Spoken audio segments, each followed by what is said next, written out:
What did ancient humans actually do all day? Not check emails. That much we can confirm. But seriously, we spend our days commuting, scrolling, snacking, and avoiding eye contact on elevators. What about them? And the answer is actually wild. Because ancient humans, Homo sapiens from 300,000 years ago, had a 24-hour day just like us. Same planet, same rotation, completely different Tuesday. Let's break it down, hour by hour, dawn to dusk and everything in between. First, dawn. Around 5 or 6 a.m. And unlike you, they didn't hit snooze. Because the alarm was either sunlight or something trying to eat them. Studies of modern hunter-gatherer groups, the best living reference we have, show they wake up before sunrise and are active almost immediately. No coffee, no scrolling, no gimme 5 more minutes. Just awake, standing, scanning. The first task of the morning, fire. If they had a fire from the night before, they'd stoke it. If not, they'd make one.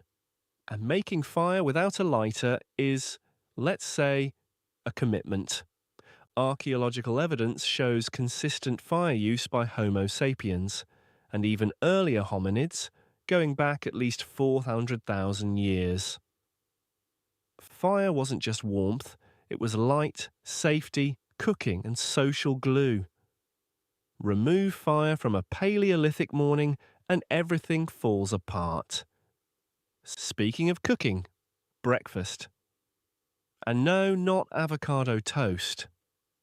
Breakfast in the Paleolithic was basically whatever was left from last night or whatever you could grab fast. No meal prep culture, no intermittent fasting choice. Just, is there food? Eat it. Is there no food? Go find some. Which brings us to the main event of the ancient morning, the hunt. But wait, not everyone hunted. This is important. Ancient groups divided tasks. Hunters, usually but not always men, would track animals. Others, often women, would gather plants, roots, nuts, and berries.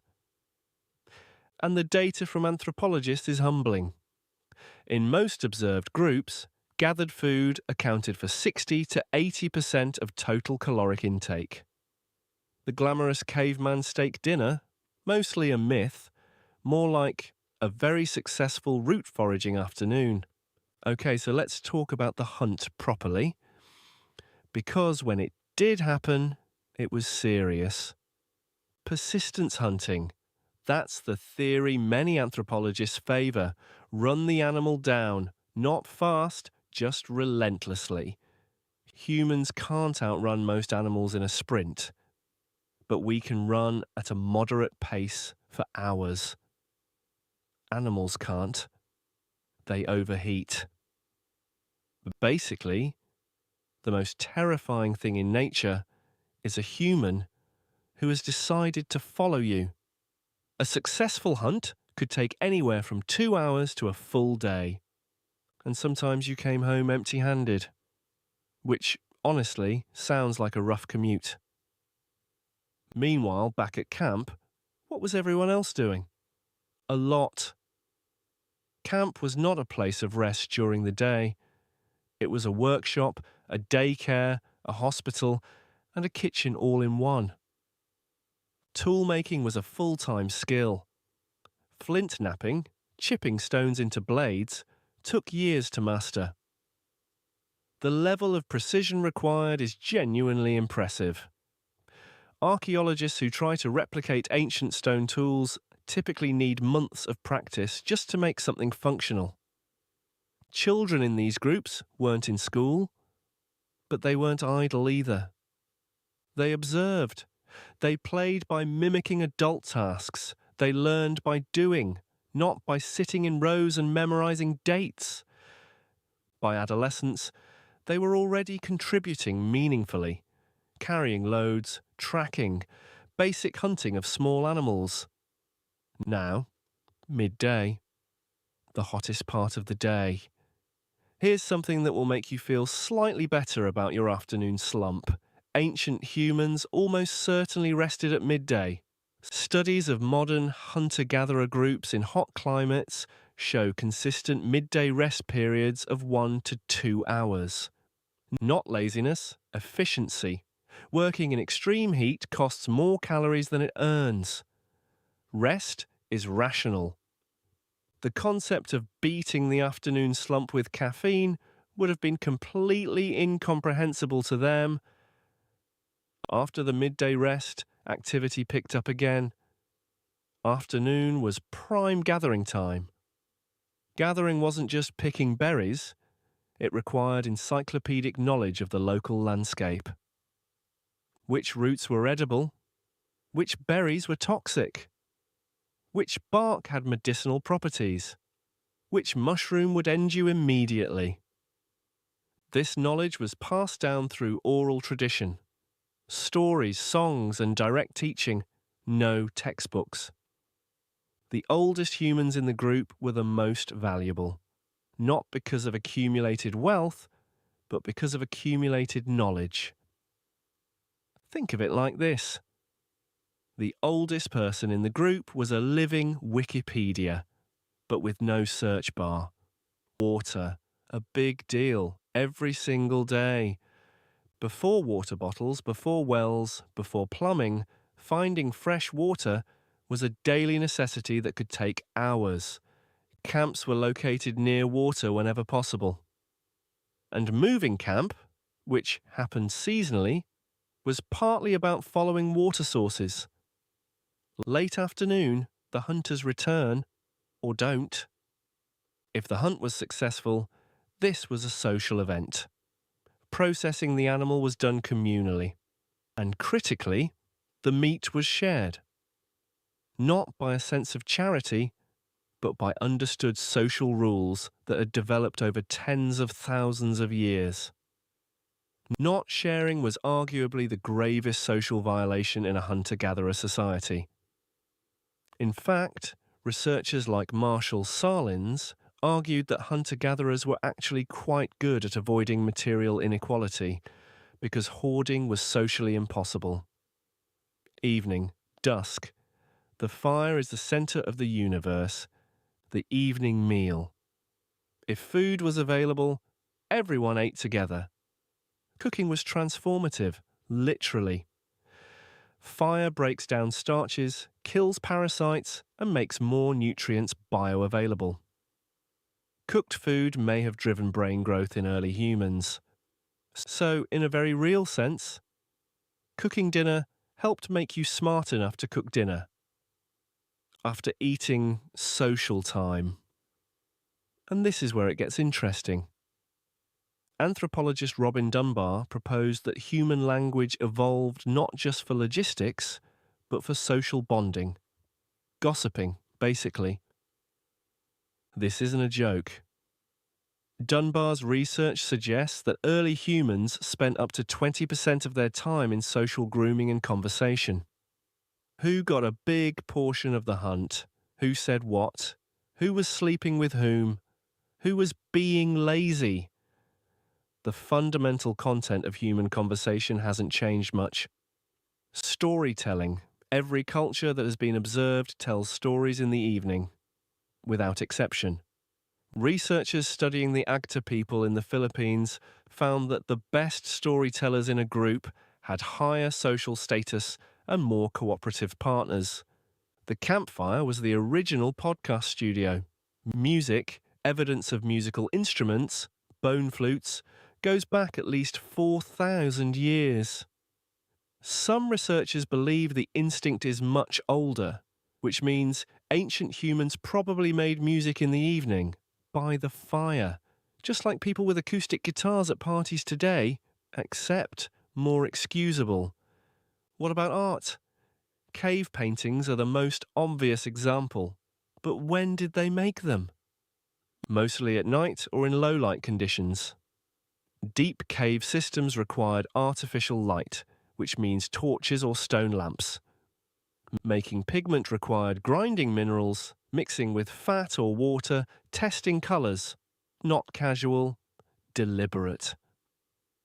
So ancient humans were making art the way modern people do a serious hobby, with commitment, material prep, and probably specific people who were just better at it than others. Right? Let's talk about sleep. Because it was not what you'd expect. Modern sleep science has an assumption baked in: 8 hours, continuous, at night. This is actually historically unusual. Historian Roger E. Kirsch documented that before the Industrial Revolution, Europeans commonly slept in two distinct segments separated by a waking period. The waking period in the middle of the night was used for talking, praying, thinking, having sex, or just lying awake being human. Studies of modern hunter-gatherers support this. They don't sleep in one long block either. They go to sleep later than we expect, wake during the night, and rise with or before the sun. So if you wake up at 3 a.m. and lie there unable to get back to sleep, congratulations. You may be experiencing a historically normal sleep pattern. And night wasn't passive. Sleeping in a group, often 20 to 50 people, meant natural watch rotations.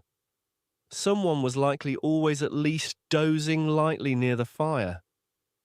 Predators were real. Night sounds mattered.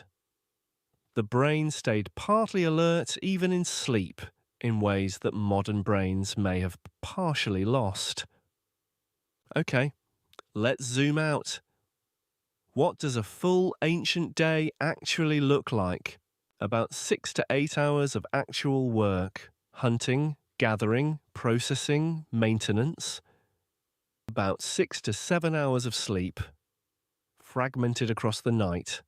And the remaining roughly 8 to 10 hours, social time, rest, craft, art, play, grooming, story, music. Marshall Solins called hunter-gatherers the original affluent society. Not wealthy in things, wealthy in time. Compare that to the average modern work schedule: 8 or 9 hours of work, 7-8 hours of sleep, and whatever is left for everything else. So, did ancient humans work less than us? The answer is complicated. They worked differently, more physically, more dangerously, but probably fewer hours on average. The trade-off: ancient life was shorter, riskier, more painful, and could end any day due to a bad tooth, a fall, or a predator. The average life expectancy was maybe 35 to 40 years, but that number is heavily skewed by infant mortality. Survive childhood, and you might make it to 60. Which means some ancient humans lived to see 50, 60, maybe even 70 years, long enough to accumulate the kind of knowledge that kept everyone else alive. Here's something that often gets left out of the ancient human narrative. They got bored. Boredom is likely a feature, not a bug. It pushes humans to explore, invent, experiment. Many anthropologists think idle time drove creativity. Play. Adults played too, not just children. Running, wrestling, throwing, games with natural objects. Every culture studied, without exception, has games. It's universal, which tells us something deep about humans. Grooming. Not just hygiene, but a primary social bonding activity. Like primates, humans groomed each other. This became partly replaced by conversation, but the impulse remains. Conflict. Ancient groups were not peaceful utopias. There was tension, jealousy, power struggles, arguments. But violence was costly in small groups. Losing even one adult to an internal conflict could threaten the whole group's survival. So conflict resolution, talking it out, social pressure, mediation was critical social technology. Sex and reproduction, not going to pretend this wasn't part of the day. It was. Evidence suggests early humans had complex, varied social sexual structures. Childbirth was without modern medicine, the most dangerous regular event in ancient life. But communities supported births collectively. Death was also communal. Evidence from burial sites, dating back over 100,000 years, shows intentional burial with flowers and objects. They grieved. They honoured their dead. That impulse, to mark the passing of a person, is one of the most ancient human behaviours we can identify. Let's come back to the beginning. What did ancient humans actually do all day? They woke up, made fire, found food, shared it, talked, laughed, made art, argued, made up, told stories, played music, taught their children, grieved their dead, slept in fragments, and did it all again. The specific tools changed, the specific food changed, the geography changed, the risks changed, but the shape of the day, remarkably, didn't change that much. Which raises an uncomfortable question. If the shape of the human day hasn't changed much, why do so many of us feel like ours is broken? Maybe because we optimized for productivity and forgot to build in the fire. The social time, the story, the rest. Ancient humans were not simpler than us. They were differently complex. They solved different problems, and they solved them together. And maybe, just maybe, what the ancient human day tells us most clearly is that the things we think of as optional extras, fire, story, music, community, were actually the main event. Thanks for watching, or listening, or however you consumed this content, which would have deeply confused a Paleolithic human.